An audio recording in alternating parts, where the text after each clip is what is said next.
We get to drive some amazing cars here at Evo, but even by our standards, this Alpine A450 LMP2 car is pretty special and very intimidating. At 4.6 metres long, 2 metres wide and a little over 1 metre high, it's effectively one giant wing on wheels and generates so much downforce it makes your neck ache just looking at it. We're due to drive the Alpine at a French test track called Levy.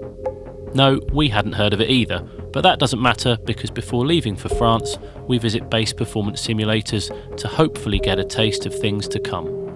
So here we are at Levy, and what a weird feeling this is. It's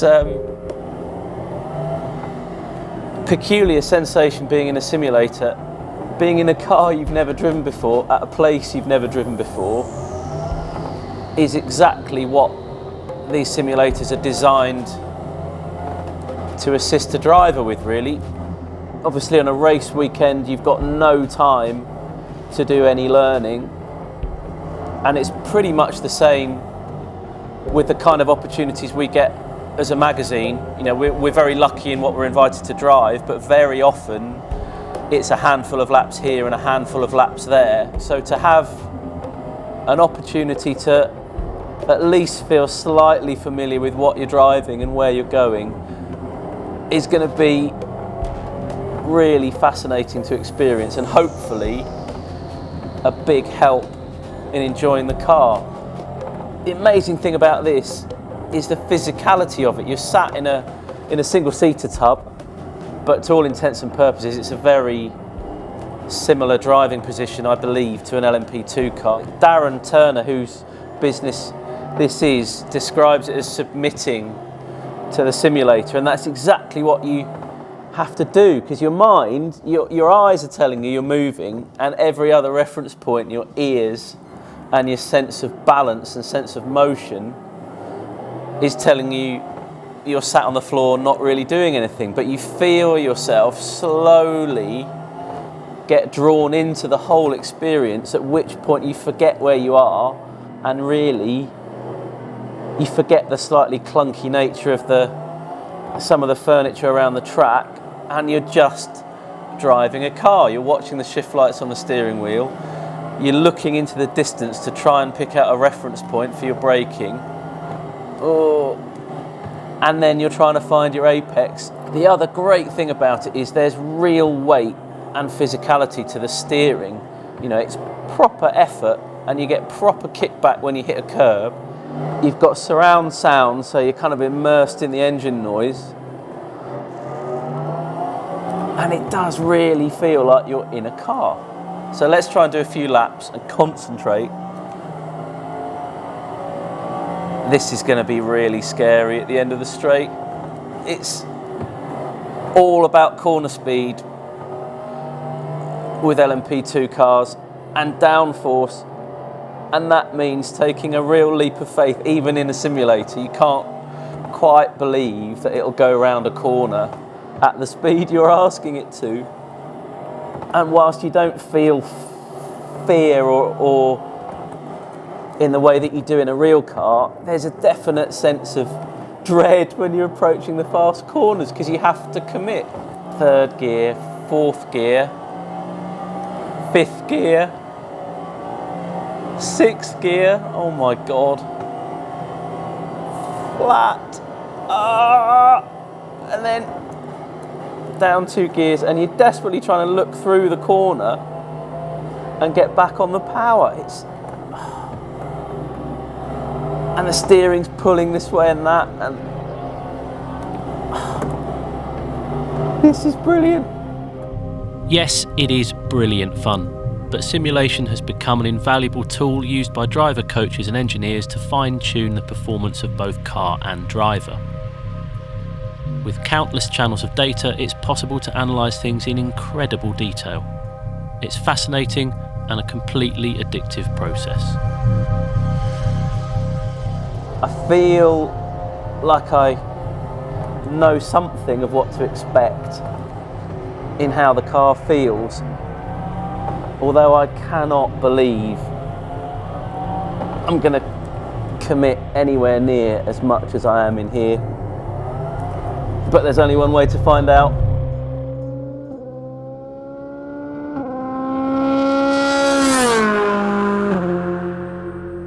Great though the simulator is, nothing can replicate the excitement, anxiety and adrenaline that fizzes through your body when your time comes to drive an LMP2 car for real.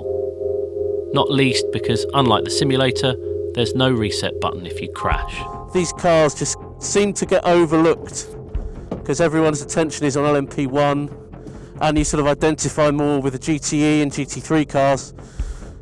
But they are so beautiful. There's just so much detail and so much aero in them.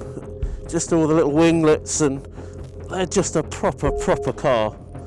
And the open cockpit is pretty special as well, it has to be said.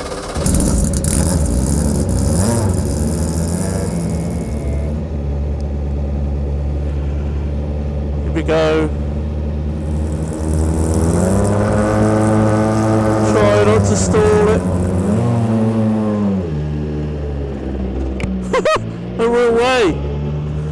The weirdest thing is, I've never been here before in my life, but I have in a windowless room in Banbury. How weird. Second gear. Cold rear tyres. Cold brakes, cold slicks at the front as well. We do have traction control. And you need it with cold tyres, man alive. Now onto a long way straight. Second, third, fourth, fifth, sixth. Hit the brakes. That should be flat in sixth. There's no way in the world I'm going to do that. No way. Long right-hander.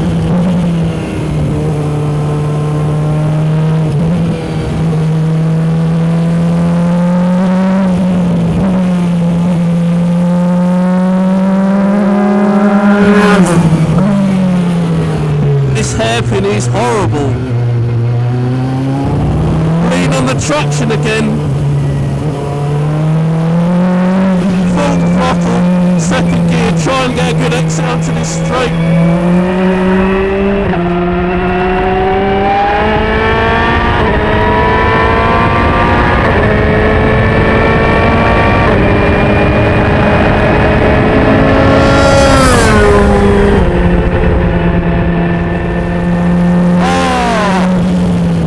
The trouble with downforce is you can't see it. Feel it or touch it or smell it. You have to trust it's there. And if you're used to getting all your reference points from mechanical grip, then it's a total leap of faith. It's a total leap of faith. Like throwing yourself out of an upstairs window because somebody told you you'd land on something. That is the challenge.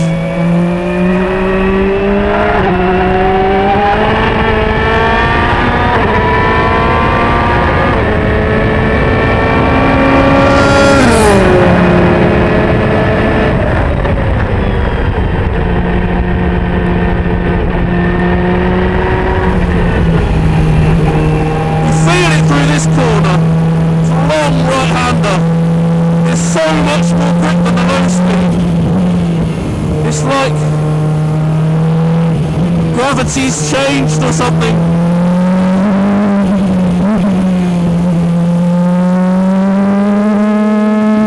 And it's so precise and so responsive. It's just a tool for driving faster than your brain can comprehend.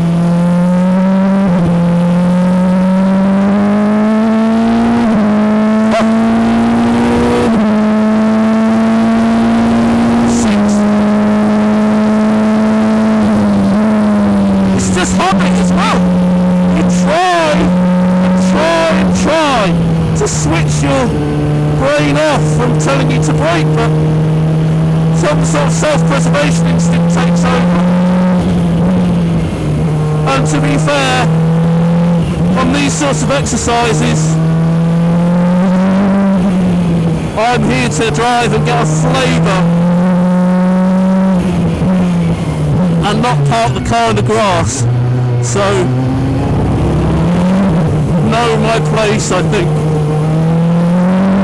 Wow, what fun!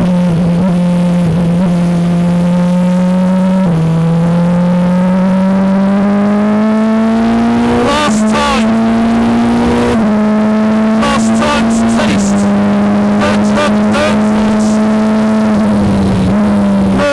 Come off the brakes a little bit earlier. Feel it pressing you into the tarmac, but oh god, that must take so much commitment. But it must feel so good when you get it right. Bloody hell. I am not worthy. I am not worthy.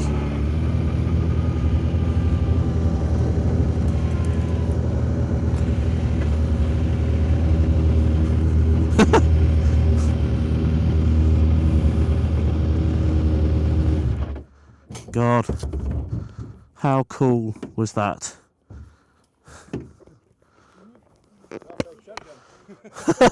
Got it right there. Ah, man, that was good. That was really, really good. But I'm now totally ruined for any other car I ever drive, I think. If race cars are your thing, why not look at our exclusive track test of Audi's R18 e-tron Le Mans winner, or alternatively, look at our Track Car of the Year video.